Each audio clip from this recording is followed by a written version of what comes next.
Hello, Montana. Hello, world. This is Chris Hislop from the Montana World Affairs Council with another episode of Connect Montana.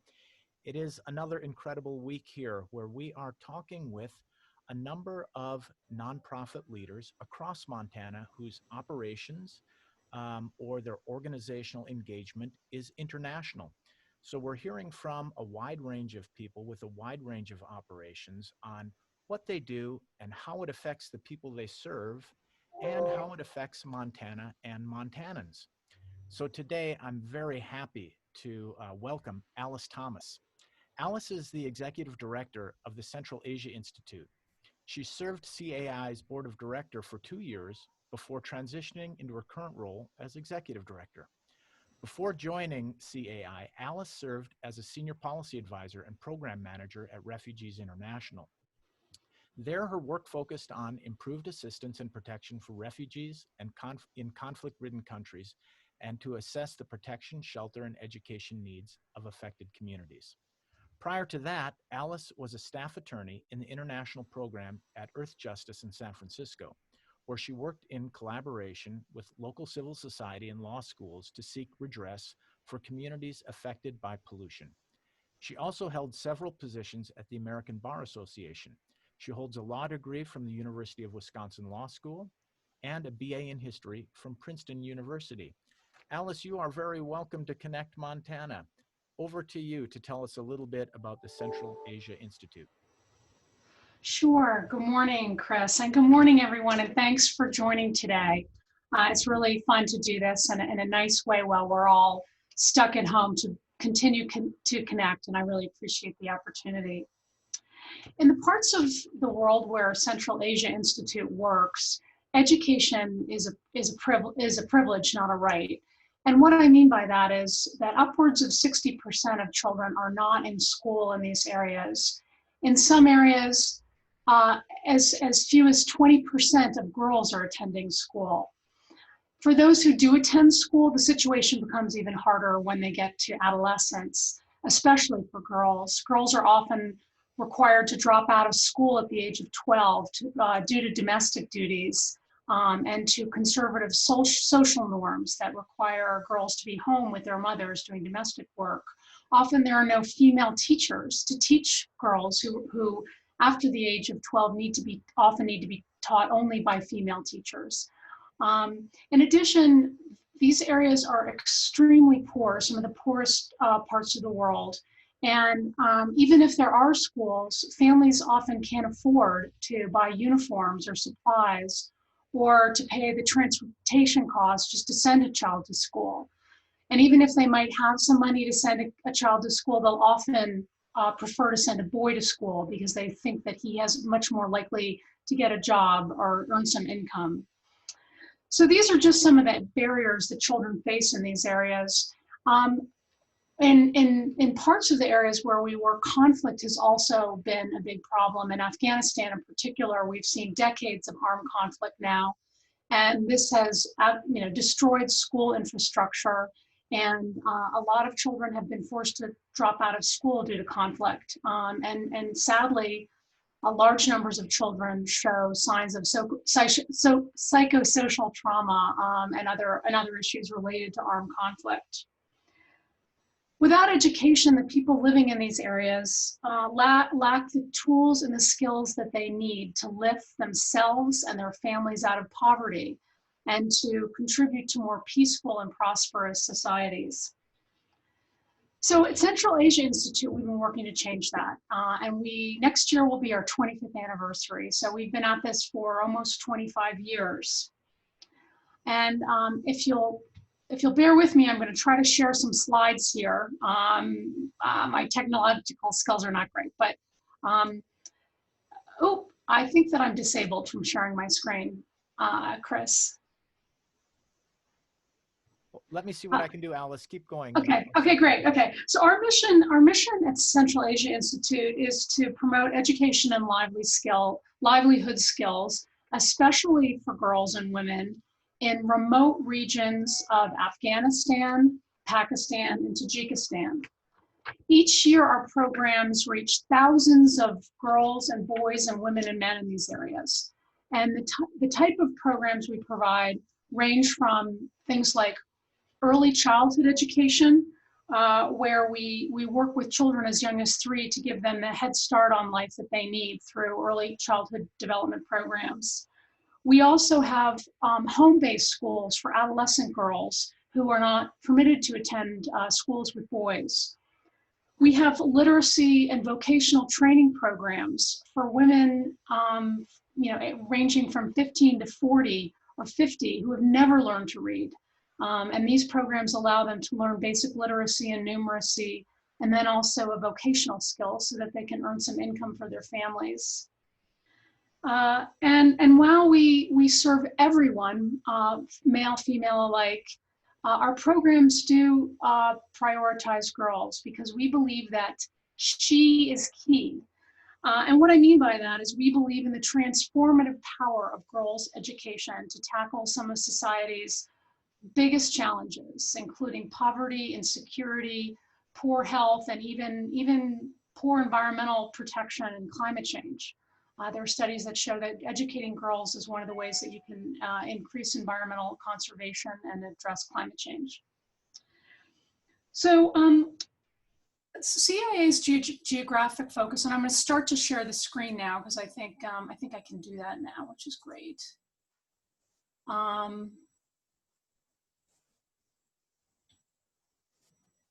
So let me just get the slide view here.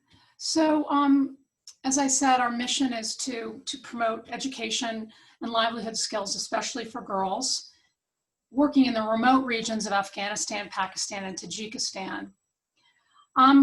So our geographic focus, which you can see here, is this part of the world. And it's more characterized by the mountain ranges that are in this part of the world than it is necessarily the countries or the boundaries that have been drawn between countries.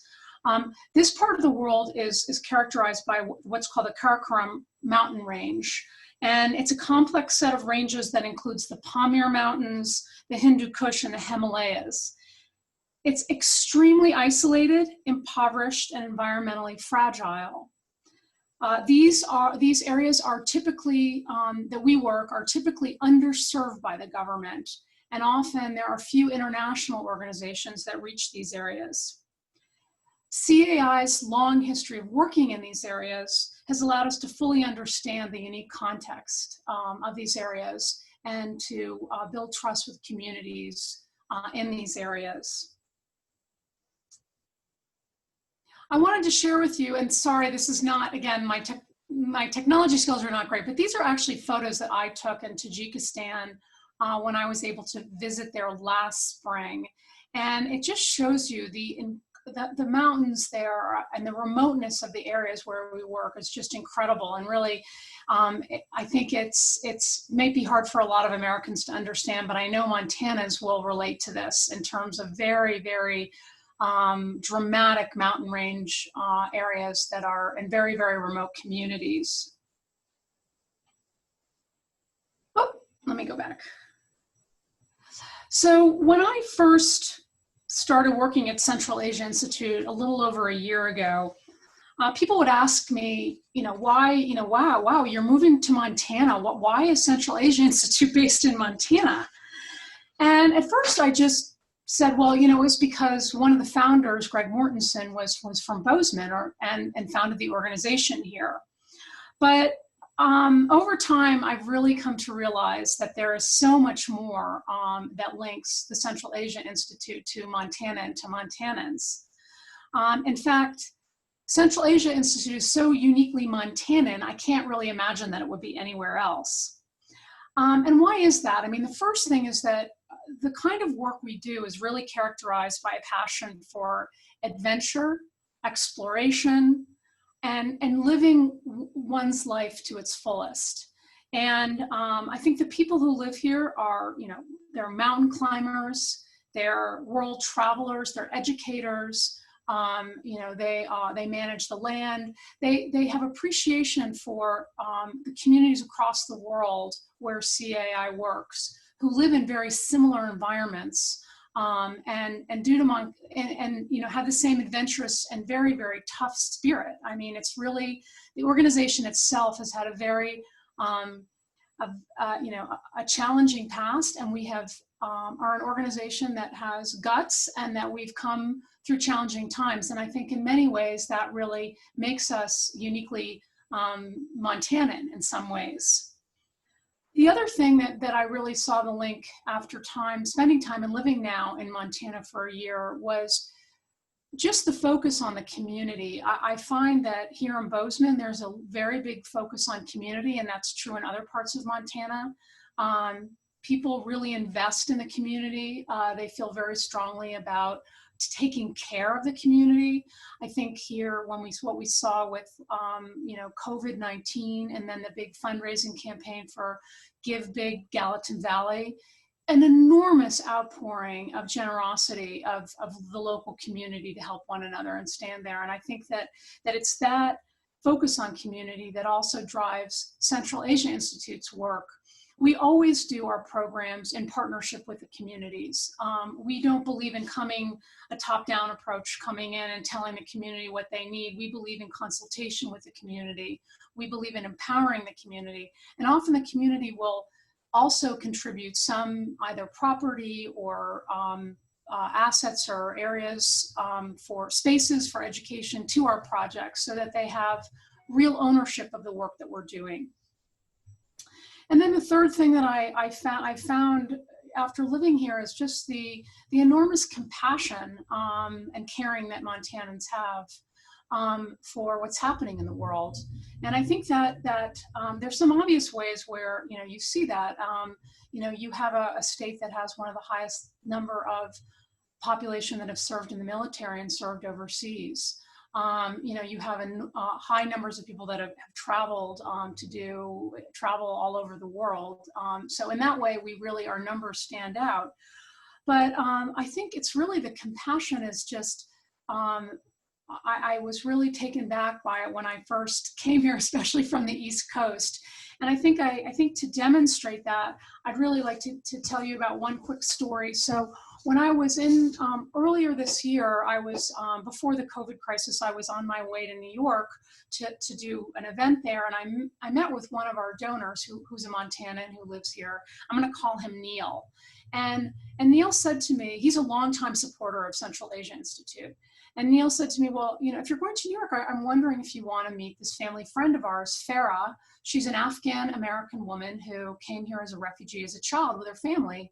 And I said, sure, I'd love to meet this woman. So I went to New York, I arranged a lunch, and I met this absolutely lovely, smart woman who's working in New York. She's in her early 30s.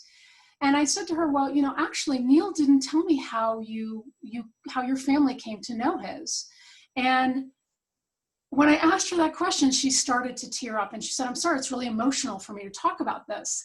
And I was concerned that maybe I had asked the wrong question. She said, no, I want to tell you. She said, when I was a child of 6, the Taliban had started threatening my family, including my father, who's an engineer. And so my father felt we had to leave, and we fled in the middle of the night.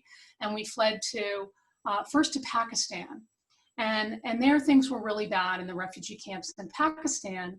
And so my father wrote a letter to a man named Neil, he had met in an international conference, you know, probably years earlier, but they had somewhat stayed in touch. And so Farah's father wrote a letter to Neil and in Bozeman, and he didn't know his address. He just wrote it to, you know, Neil Smith, Bozeman, Montana. And the letter, you know, said what their situation was and they were in trouble.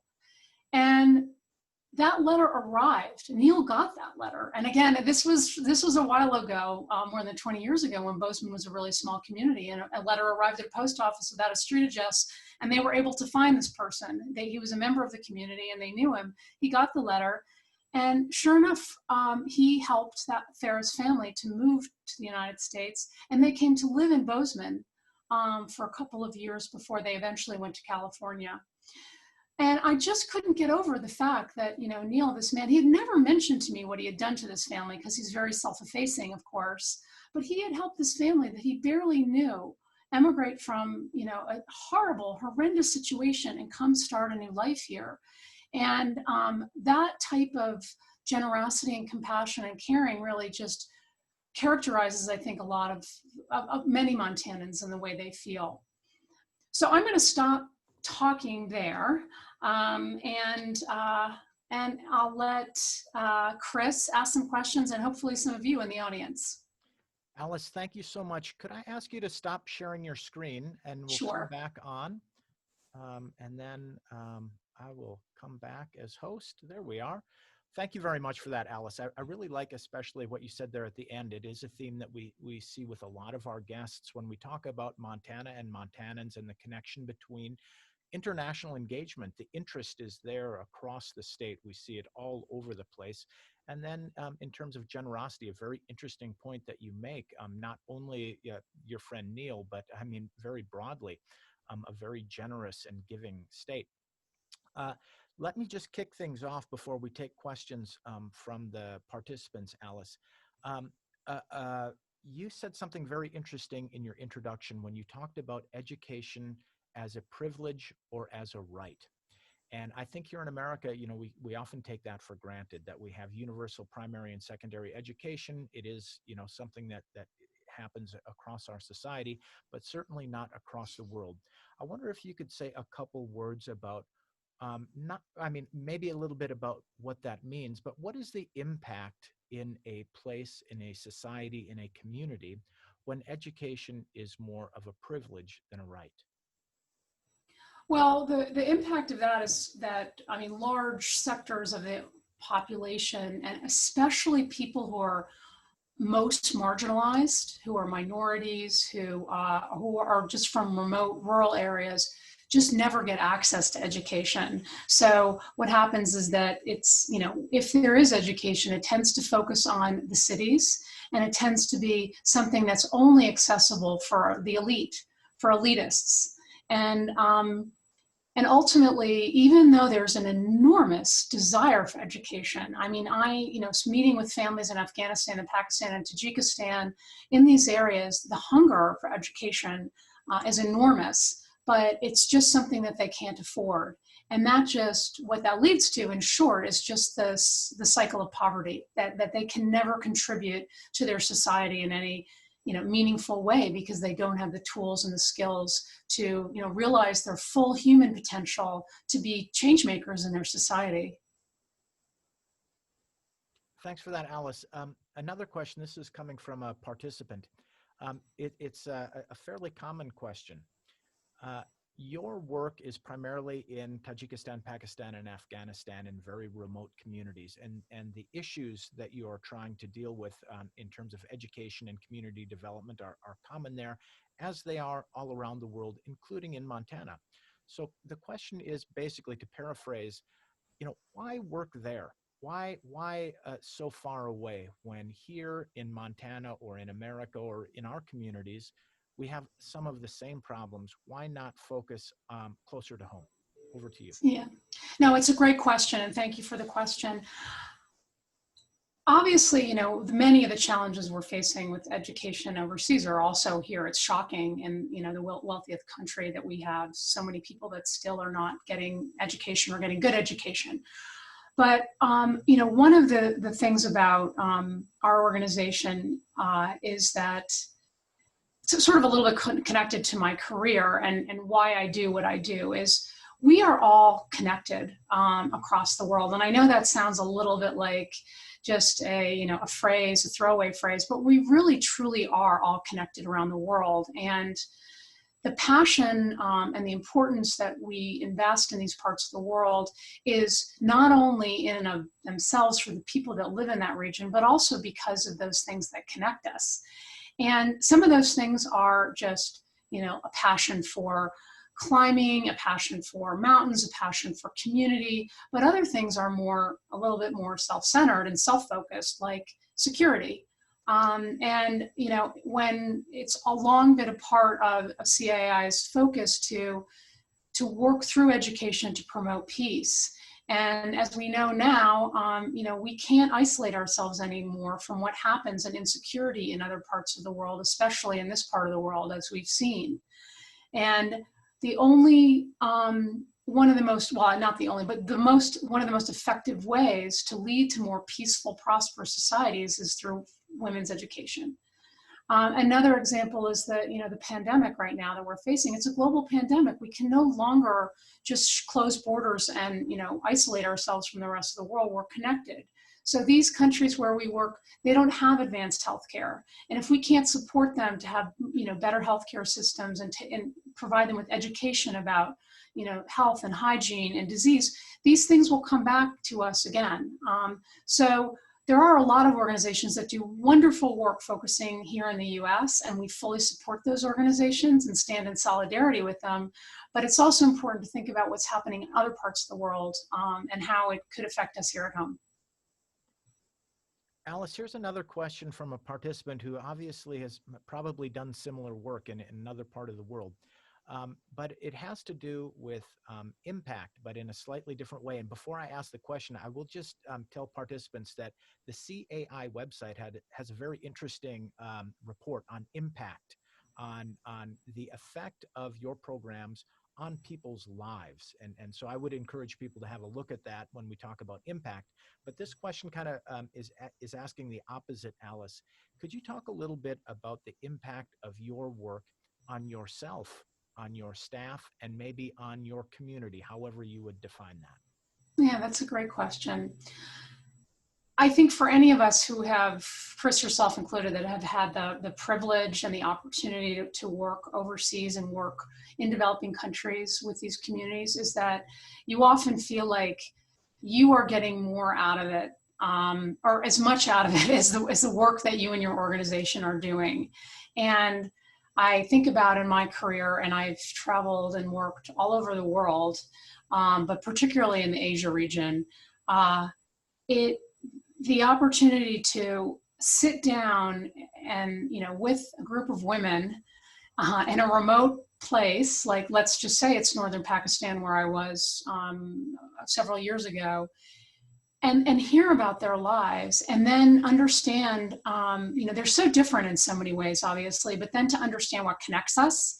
So realizing that we all care about the same thing. We're worried about our families. We're worried about our children. We're worried about our health. We want to get a job.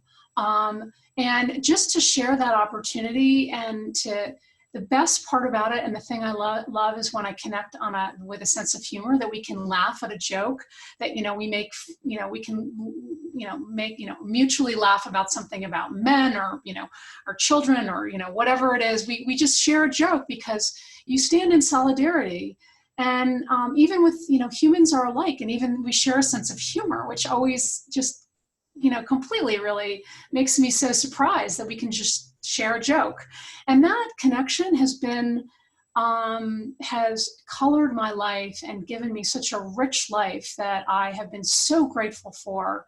And I will always hold with me the people that I've met overseas, the hundreds and hundreds of people and communities that I've met and sat down with and heard about their life, and then I understand what they go through. So when I see things on the news and I hear about them, I can understand a little bit more about what they're going through and what it means for them. And I think that makes me feel like I can participate more in helping to solve some of those problems.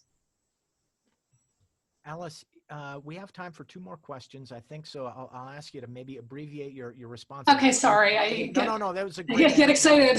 last two. How does CAI address or mitigate the sometimes negative reaction to Americans getting involved in Central Asia, or the potential for a negative reaction? Right. I think my answer to that is I think a lot of people in those countries make a distinction between America and the government of America and Americans. And I think, and this is true in other parts of the world, that I think generally Americans themselves as individuals are looked upon very positively in the world as humans. People thank me all the time and I feel silly, but they thank me for coming and doing what I do. They may not like my government, but they appreciate me as a human. And I think that that's true in Central Asia and elsewhere in the world. Yeah, it's a whole different thing when you get to the human level, that's for sure. Last question, maybe not as easy as it sounds. Does CAI have any relationship with the Taliban? No. No, absolutely. Yeah, no. It's actually an easy answer. The answer is no. Okay. We're not related. We don't have interactions with any armed actors in any place that we work.